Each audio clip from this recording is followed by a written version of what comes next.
Барлықтарыңызға сәлем, менің арнама қош келдіңіздер. Бүгін мен сіздерге осы қолөнерге қалай келдім, қолөнерге байланысты барлық өмірден өткен өмір баянында айтып беремін сіздерге.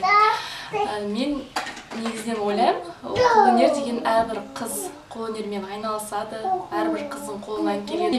Жасау, сондай әдемі қылдырып, фантазиясы бар деп ойлаймын қыздардың.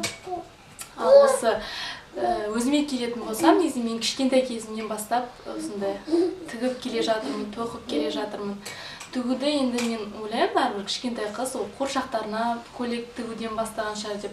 Мен де кішкентай кезімде қуыршақтарға көйлек тігіп, осы коробка бірдемелер тігіп, солай жинап қоятынбыз. Кейін бірінші сыныпқа оқуға келгенде районға, мен негізінен ауылдан районға ата әжемнің қолына келіп жаңағы оқыдым 3 жылдай. Сол кезде мен әжемнің жасап жүрген көрпелерін, тігіп жүрген сол бірдемелер, көйлек сондайларын көріп менде қызықтым. Енді қасынан шықпаймын ғой әжемнің күні-түні. Сосын жаңағы ол кісі дәуінінде аяқ машина дейді ғой, бұрынғы советский жаңағы аяқ машинамен тігетін, дауысы да қатты сондай, ауыр да тігу. Сосын сол кісі солай тігіп жүрді. Сосын мен ол кісіден айтамын, енді мен тігіп көрейінші деп, ол жаңағы рұқсатын бермеді, өйткені қол кетіп қалуы мүмкін жаңағы тігіске. Содан қорқып ол кісі берген жоқ. Сосын екінші сыныпта оқып жүргенде бір күні жазды күні не істейсің, ішің пысап жаңағы қонаққа кетіп қалған кезінде мен машинаға отырып өзім тігіп кетіппін. Ол кез есімде, білмеймін, қорқан жоқ, ештеңеден жаңағы аяғымен басып, жаңағы өзім қолмен регулировка жасап отырасың бас жағын. Солай тігіп кеттім. Бір кезде әжем келіп, шошып айғайлап, не істеп жатсың? Қолыңды қалдырсаң, не істеймін, шешеңе не деп айтамын деп айғайлап қойдыртып. Жоқ, содан кейін мен жаңа әжеме көмектесіп солай тігіп кеткен болатынмын. Жаңа көрпелерін бәрі тігіп жүрдім сол кезден бастап, кішкентай кезімнен бастап. Содан бастап мен қолөнерге деген құлшынысым көбейе бастады. Сосын 4-5 сыныптарда бізде кружоктар ашылды. Кружоктар, яғни ол қуыршақ кружогы. Одан кейін, бір жылдан кейін осы тоқыма кружогы ашылды. Онда менің апайым жаңағы өзімнің жеңгем болып келеді, туысқан. Сол кісі біздің барлығымыз жаңағы класстас қыздардың бәріне осындай не беріп, тапсырма беріп, барлығымыз қалмауымыз керек, барлығымыз баруымыз керек күнде таңертең 10-дарда ма солай бір сағатымызды соған арнайтынбыз. Сол кезінде мен қалдырмайтын, неге екенін білмеймін, маған ұнай ма, ұнамаса да, онда бір үйретіп жатқан сондай жаңағы неде жоқ, күнделікті барып бір немемен айналысасың. Мысалы, салфетка тоқу, ол кезде табақтың астына қоятын тоқитынбыз. Бабушкин, жаңағы бабушкин деп аталады, сықырбасы. Сонымен сол табақтың астына қоятынды тоқи беретінбіз. Солай 1 жылдай ма, 2 жылда мен бардым, қалдырған жоқ жаңағы кружокты. Сосын әжем айтатын, сен осы неден қалмайсың, сонда не бар онда, сонда не үйретеді деп, сосын көрсетесің әжеге. Сосын ол айтатын, жарайды, қалма, үйрен, өнерді үйрен де жирен деп айтатын. Ол кісі сонда нелерді жақсы үйретін, біз бірдемен жаңағы тігіп жатсақ, бірдеме істеп жатсақ, ол кісіге көрсететінбіз. Ол кісі одан сайын қызығып, қуанып, бізді мақтап жүретін. Сосын кейін қойып кеттім. 9-шы сыныптан кейін оқуға түстім. Онда да мен ондай тоқумен айналысқан жоқпын. Кейін колледжді бітіріп жұмысқа келдім. Жұмысқа шығып 3-4 жыл жұмыс істедім. Онда да өте тоқуды күнделікті неткен жоқпын енді. Өйткені жұмыс, кешке жақын келіп шаршайсың, үйдің тірлігі бар деген сияқты. Кейін мен тұрмысқа шыққанда сіздерге айтқан болатынмын, жол апатына түсіп, мен үйде жаңағы гипспен гипсі жаңағы аяғымнан төменнен жаңағы көкірегіме дейін келетін гипс ұзындығы. Қозғала алмайсың, тұра алмайсың, солай жаттым мен. Және қолымда гипс болды, оң жақ қолымда. Не істейсің, барлығы жұмыста. не істеуге болады, мысалы үйде жатып ойланасың, тоқиын десең, жаңағы бір ғана нені білесің, жаңағы салфетканы табақтың астына қоятын салфетканы ғана білесің. Ол менің ойымша қызық емес болды. Мен ойладым, осы ауылда, районда тұрдым ғой, бір өзгеше бірдеме тоқиын десем, қолым келмейді гипспен. Сосын ағылшынша іздедім, ағылшынша ютубтан ол кезде болды. Қазір көбейіп жатыр ғой, енді орысшасы да көбейді қазір. Сосын іздеп тауып, жаңағы пинетки дегенге қызығып, соларды қарай бастадым. Көп қарап, мен қолымды бір айдан кейін шешті гипсін. Сосын ақырындап қолға жаңағы упражнение жаттығу керек қой, сол кезінде жақсы ашылады, өйткені бүйтіп бүгіліп қалғаннан мен сол ақырындап тіге бастадым. Сосын 2,5 айдан кейін аяқтың несін шешті. Сосын мен отырдым, жүрдім, ақырындап балдақпен солай кеттім. Сосын біз жолдасым екеуміз бір бөлмелі үйде тұрдық. Районында болса да жаңағы жылуы бар, отоплениясы жаңағы благоустроенный ғой, үйде бәрі, туалеті де бар, ыстық суы да бар, бәрі бар.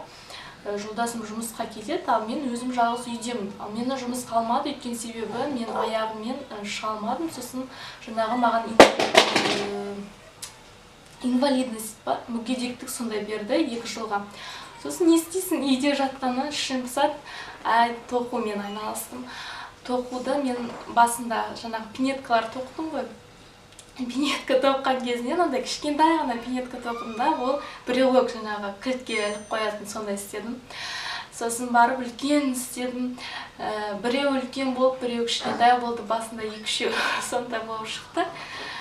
Размерлері сәйкес келмей, кейін ақырында ол кезінде Моймир ғой, Моймирға саласың, қыздар қызығып, туыстарына көрсетіп, коллегаларына көрсетіп, солай ақырындап заказ басталып кетті.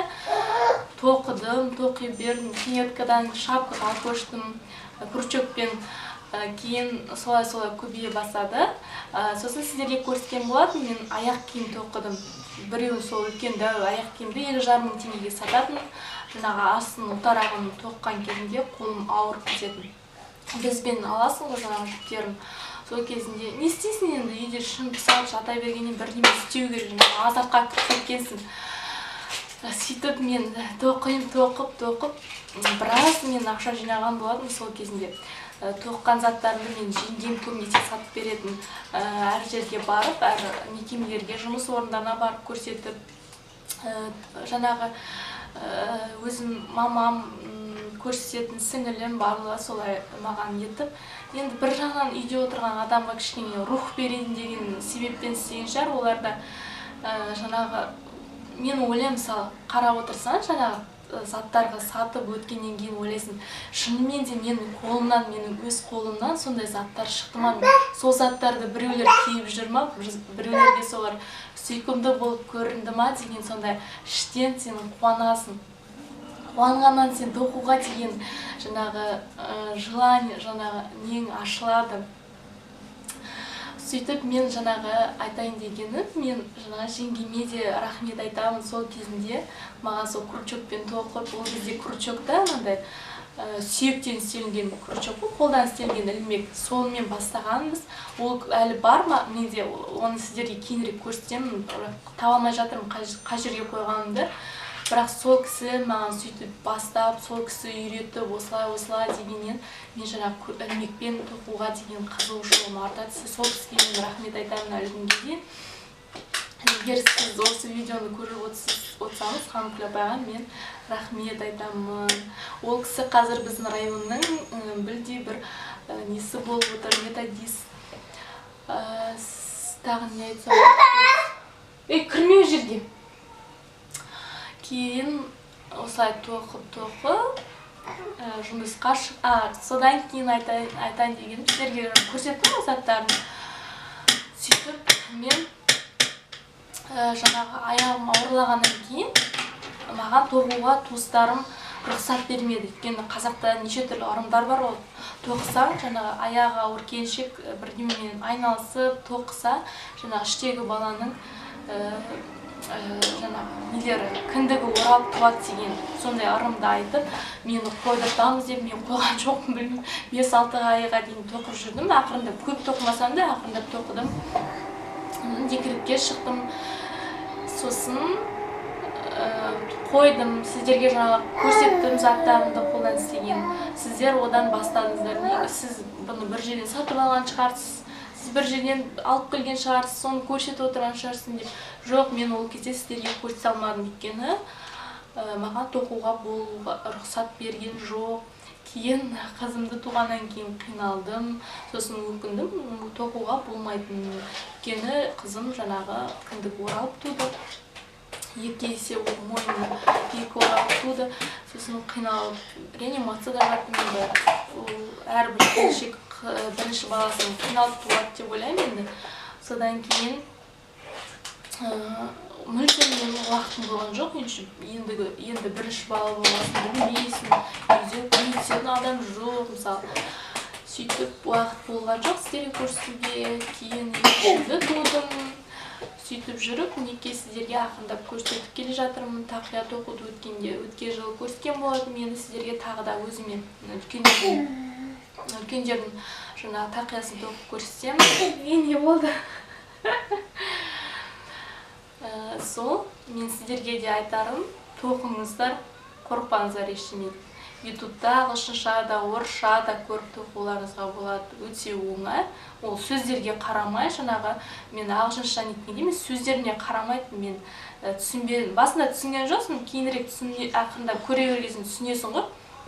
Переводын іздеп, жаңағы басында жаңағы көрсетіп жатқан нелеріне қарап тоқыдым, кейін жаңағы сөздеріне ақырындап үйрене бастағасын тоқып кетті, солай. Сондықтан сіздерге айтарым, ештеңеден қорықпаңыздар, бастаңыздар, әдемі, сүйкімді заттарды